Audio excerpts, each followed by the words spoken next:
सत्साहेब सत्साहेब सत्साहेब। जय सतगुरु साईं अरुण जी महाराज को कोटि कोटि प्रणाम। जय सतगुरु कबीर साहिब जी को कोटि कोटि प्रणाम। आप सभी भक्तजनों, प्रेमियों, साधु संतों को मेरा कोटि कोटि प्रणाम। और सतगुरु रविदास जी महाराज को कोटि कोटि प्रणाम। सतगुरु नानक साहिब को कोटि कोटि प्रणाम। और सतगुरु बाबा रामदेव गोसाई महाराज रुणीचे वाले को कोटि कोटि प्रणाम। और आप सभी भक्तजनों, प्रेमियों, साधु संतों को मेरा प्रणाम। पूरी मानव जाति को मेरा कोटि कोटि प्रणाम। तो भक्तजनों, प्रेमियों, हे मानव, आप सतमार्ग पे चलिए। यहाँ कोई भेदभाव नहीं है और यहाँ कोई जाति पाति नहीं है, कोई यहाँ धर्मपंथ नहीं है। हमारा चैनल है कि मानव पंथ एक है। हम बार बार बता चुके हैं कि पंथ का मतलब मार्ग होता है, यानी कि हम सब मनुष्यों का मार्ग एक ही है। हम सब मनुष्य ही एक हैं। इसका मतलब ये नहीं कि मानव पंथ किसी धर्म का नाम है। धर्म का नाम नहीं है भाई, ये धर्म का नाम नहीं है। और ना ही हमने कोई धर्म बनाया और ना ही हम कोई धर्म चला रहे। हम तो सिर्फ ये बता रहे हैं हमारे चैनल के हिसाब से, अपने चैनल के द्वारा, कि मानव जो है उसका मार्ग, रहन सहन, खाना पीना, पढ़ना लिखना, बोलना चालना, सबका एक ही तो है, एक ही मार्ग तो है। ये फैशन बदलने से कोई अलग नहीं हो जाता। तो आशा करता हूं आप इस वीडियो को पूरा सुनेंगे। ये आज का जो हमारा विषय है ये है कि कुछ धर्मगुरु कहते हैं कि आत्मा जो है जन्म लेती है और बड़ा दुख होता है आत्मा को अष्ट मार्ग तपस्या से मुक्ति मिलती है। तो कुछ आगे बताएंगे हम आपको। पहले ये 1.5 मिनट की आप वीडियो देख लीजिएगा। देखिएगा वीडियो। महावीर स्वामी से पूछा गया कि प्रभु अट्ठम तप का क्या फल है? तो परमात्मा महावीर कहते हैं 10 लाख करोड़ वर्षों तक एक नरक में रहने वाली आत्मा जितने दुखों के दावानल में झुलस करके, कष्टों की कांटों की चुभन को सहन करके, नारकीय वेदनाओं का वर्णन स्वयं केवल ज्ञानी भी नहीं कर सकते। असह्य पीड़ा, अकथ्य वेदना, हम आगमों में नारकी जीवों की यातनाओं का वर्णन पढ़ते हैं, सुनते, रोंगटे काम जाते हैं। अगर पाप कर्म करने वाला जीव यदि वो वर्णन ही सुन ले ना, वर्णन पढ़ ले कि इसका ये फल होने वाला, इसका ये फल मिलता है, इसका ये फल मिलता है, तो शायद उसे कहने की जरूरत पड़ेगी, वो अपने आप पाप कर्म से मुक्त हो जाए, अपने आप नहीं ना मारा नहीं करना, मेरे को ऐसा काम नहीं करना भैया। 10 लाख करोड़ वर्षों तक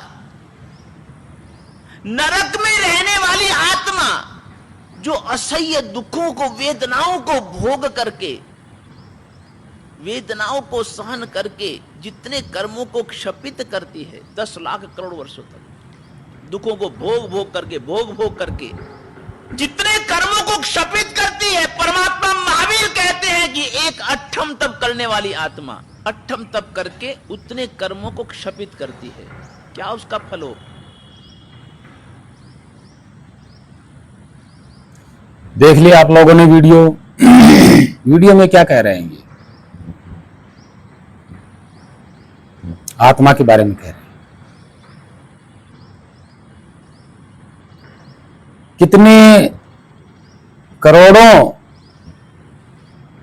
लाखों वर्षों से आत्मा नरक में पड़ी हुई है, भोग रही है। यहां सवाल उठता है कि ये जो बोला गया है कि आत्मा,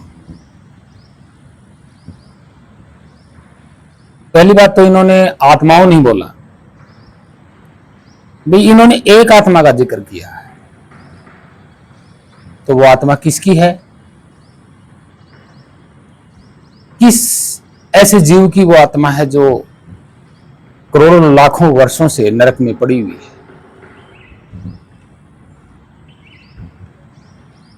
यहां आत्माओं का नाम नहीं है। तो पहली बात तो ये सोचने पे विचार करता है कि वो एक आत्मा कौन सी है, ठीक है। दूसरा ये विचार करना है कि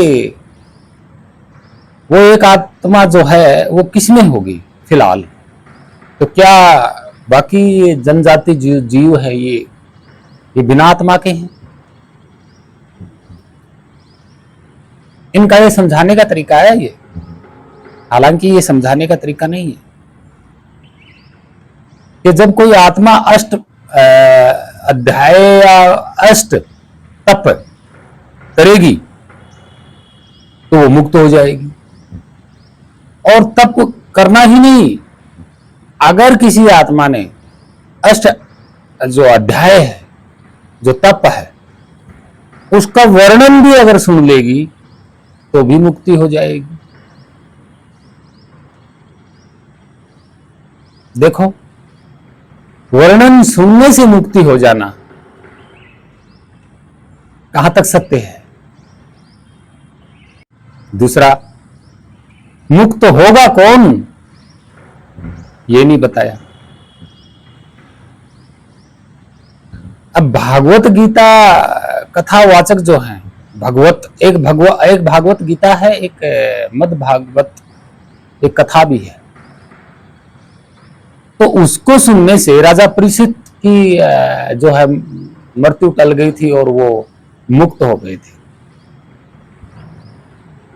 इन्होंने कुछ और बताया है और भागवत कथा वाले बोलते हैं कि इसको सुनने से मुक्ति होती है। क्या है भाई ये घोर पाखंड है, घोर पाखंड है। ये बात सत्य नहीं है, बिल्कुल भी सत्य नहीं है ये बात। पहली बात, आत्मा को कोई दुख नहीं पहुंचा सकता। आत्मा के ऊपर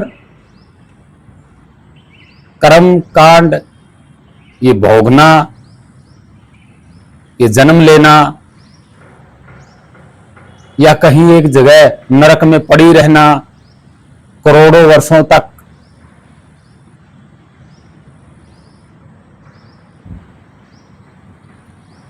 ऐसा आत्मा पे लागू नहीं है, बिल्कुल भी नहीं है। आत्मा जिसको ये बोलते हैं वो निर्विकार है, निर्लेप है, उसको कोई छू भी नहीं सकता। कर्म की तो औकात ही क्या है, क्या औकात है? ना माया की औकात, ना काल की औकात, ना कर्म की औकात जो उसको छू ले और उसको पकड़ ले या उसको कोई खत्म कर दे या उसको कोई बांध ले। ऐसा तो नहीं है, क्योंकि ये इस तरीके से बता रहे हैं कि जैसे इन्होंने देखा हो आत्मा को, नरक में पड़ी हुई को देखा हो या भोगती हुई को देखा हो, ये इस तरीके से बता रहे हैं। क्या इन्होंने अगर आत्मा को देखा है तो इन्होंने आत्मा का साइज क्यों नहीं बताया? भाई कितनी साइज में है, कैसी है वो कोई सर्कल राउंड में है या कोई चकोर राउंड में है या किसी कपड़े जैसी है या किसी रंग रूप जैसी है? बताया? सीधा ही ठोक दिया कि आत्मा करोड़ों वर्षों से नरक में पड़ी हुई है, जन्मों जमांतर। किसने जन्म लिया?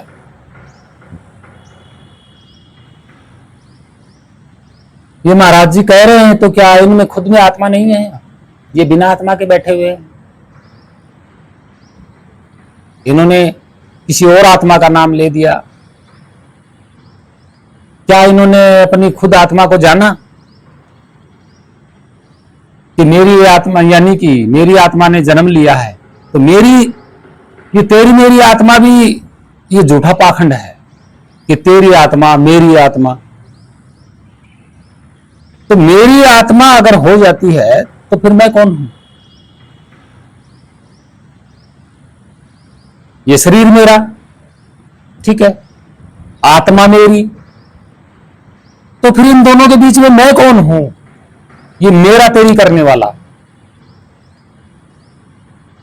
भाई हर कोई कहता है मैं, मेरा शरीर, और हर कोई कह देता है कि मेरी आत्मा। तो भाई तेरे शरीर और तेरी आत्मा के बीच में तू कौन है? ये मैं कहने वाला, ये तो इन्होंने बताया ही नहीं।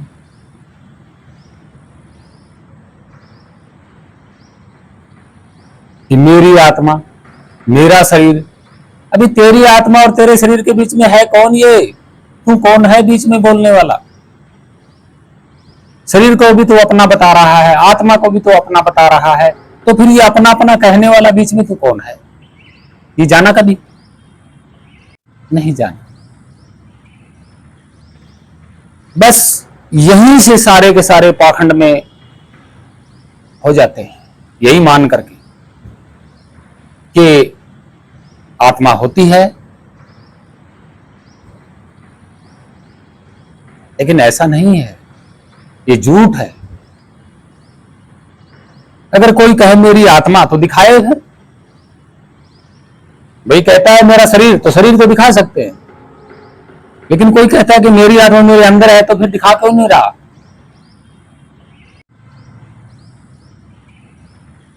और फिर दिखाने वाला कौन है? यानी कि मैं, ये मैं जो कह रहा है ये कौन है? इसका मतलब ये मैं और ये आत्मा दोनों अलग अलग हो गए, यानी कि तीन हो गए। शरीर भी अलग, बीच में जो है वो भी अलग, आत्मा भी अलग। ये समझाने का तरीका नहीं है इनका। यहां जितने पाखंडी धर्मगुरु बने बैठे हैं, सारे के सारे ऐसे ही बोलते हैं।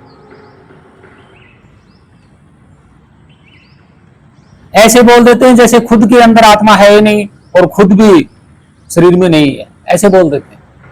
अपने बारे में कोई नहीं बताता है, अपने अनुभव में कोई नहीं बताता है। सब के सब कागज की लेखी पेले जा रहे हैं दुनिया के सामने, अंधभक्तों के सामने, मानव जाति के सामने, और मानव जाति इनके चुंगल में फंस के मूर्ख बन जाती है, पागल बन जाती है, अंधभक्त हो जाती है। ये क्या है?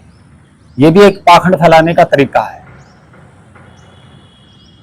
कुछ लोग कहते हैं कि संत रामपाल के जो चेले होते हैं, जितने भी चेले हैं सारे के सारे करते रहते हैं कि कबीर परमेश्वर, कबीर परमेश्वर, कबीर परमात्मा, कबीर परमात्मा। इन मूर्खों को यह ज्ञान नहीं है,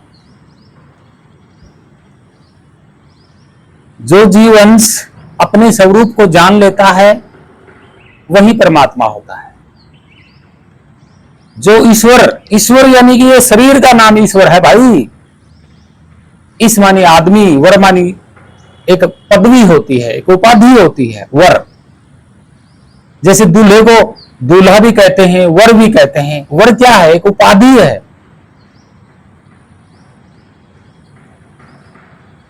वर एक उपाधि होती है, जैसे ताकतवर, जानवर।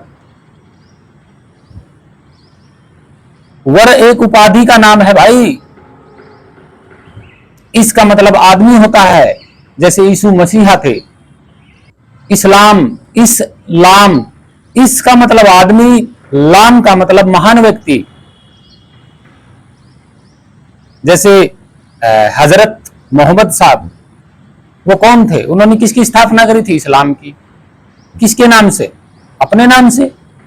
इस माने आदमी, एक महान व्यक्ति ने इस्लाम धर्म की स्थापना की। इसी को उनका जो नाम है, शरीर का जो उनका नाम है, वो है मोहम्मद, हजरत मोहम्मद साहब। और वर जो शब्द है, मैंने पहले बताया था, वर जो शब्द है एक उपाधि का नाम है। तो कबीर परमेश्वर, परम ईश्वर, यानी कि उन्होंने परम ज्ञान को प्राप्त कर लिया था, बस परमात्मा। परमात्मा मतलब वो एक आत्मा थी और वो उन्होंने परम सत्य को जान लिया। तो क्या हम सब आत्मा नहीं है? अरे भाई, आत्मा अलग अलग नहीं होती, आत्मा एक ही है सब में, वो सब में बह रही है। जैसे माला होती है, माला के अंदर जो मोती होते हैं वो मोती हैं स्थूल शरीर और उनमें धागा एक है। तो हर कोई मन का ये थोड़ी कहेगा कि मेरी आत्मा अलग है। माला में जितने भी मोती होते हैं या मन के होते हैं उनमें तो धागा एक होता है। अब एक धागा सब मनकों में मोतियों में बह रहा है। तो हर कोई मन का मोती ये नहीं कह सकता कि मेरी आत्मा अलग है या मैं अलग हूं, ऐसा नहीं। तो उनमें से एक मन का अगर जान लेता है अपने अंदर के सच्चाई को, अपने परम सत्य को, तो उस एक मन के को वो यही नजर आएगा कि हम सब एक ही धागे में बंधे हुए हैं। और जो जान लेता है वो परम कहलाता है। यह है सत्य। और वो ये जान लेता है कि ठीक जिस सत्य को मैंने जाना है वही सत्य हर जगह है, हर किसी में वही सत्य है।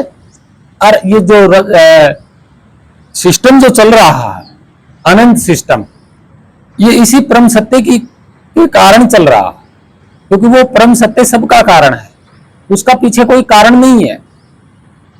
वो एक है, अनेक नहीं है, और वो किसी में बंधा हुआ नहीं है। उसी को आत्मा कहते हैं, उसी को परमात्मा कहते हैं। और वही अंश, जैसे धागा तो बहुत बड़ा होता है और उसमें मणके होते हैं, और जितने एरिया में मणके में धागा होता है, एक मणके में जितना बड़ा धागे का एरिया होता है उसी को अंश कहा जाता है। वो अंश अपने सत्य को जान लेता है तो वो परम सत्य यानी कि सतलोक को जान लेता है। यह है सत्य। अलग अलग, ना तो कोई आत्मा अलग अलग है, ना कोई जीव अलग अलग है। एक से अनेक होने की जो प्रक्रिया बनाई गई है वो काल माया के अधीन है। ये शरीर माया काल के अधीन है, यानी कि समय। और माया का मतलब ये जिससे बनता बिगड़ता है। तो यहां आत्मा का नरक में होना कहां से साबित हो गया? तो ये तो भ्रमित करने वाली बातें हैं।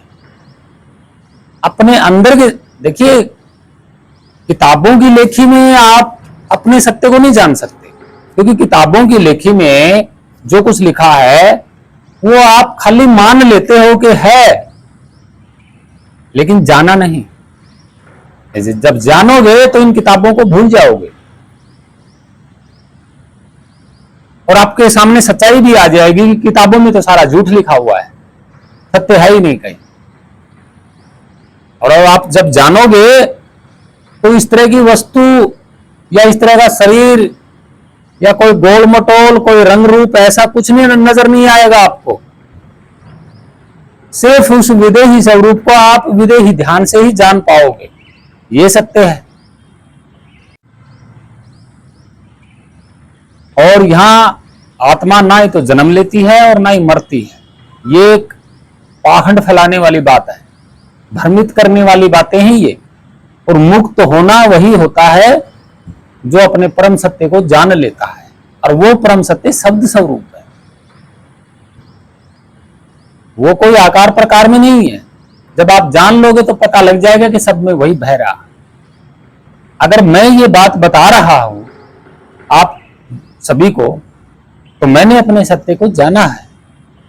तभी तो मैं ये कह रहा हूं कि ये जो है पाखंड फैलाने वाली बातें हैं, हर कोई नहीं कह सकता ये। तो जो मैं खुल के बोलता हूं किसी पर भी, तो इसका मतलब यही है कि मैं उस सत्य को जानता हूं, इसलिए कह रहा हूं मैं। बिना जाने बगैर मैं किसी के बारे में कुछ नहीं कहता कि वो कोई वस्तु नहीं है, वो कोई रंग रूप आकार प्रकार में नहीं है, वो लिखने पढ़ने वाली चीज नहीं है, वो जानने वाली चीज है, वो जानने वाली चीज है। लिखने पढ़ने वाली चीज तो वस्तु होती है, और वस्तु एक माया होती है, जिसके पीछे वो जो माया है वो समय के अंडर में है। अब ये मुंह बोल रहा है तो ये माया और समय के अंडर में है।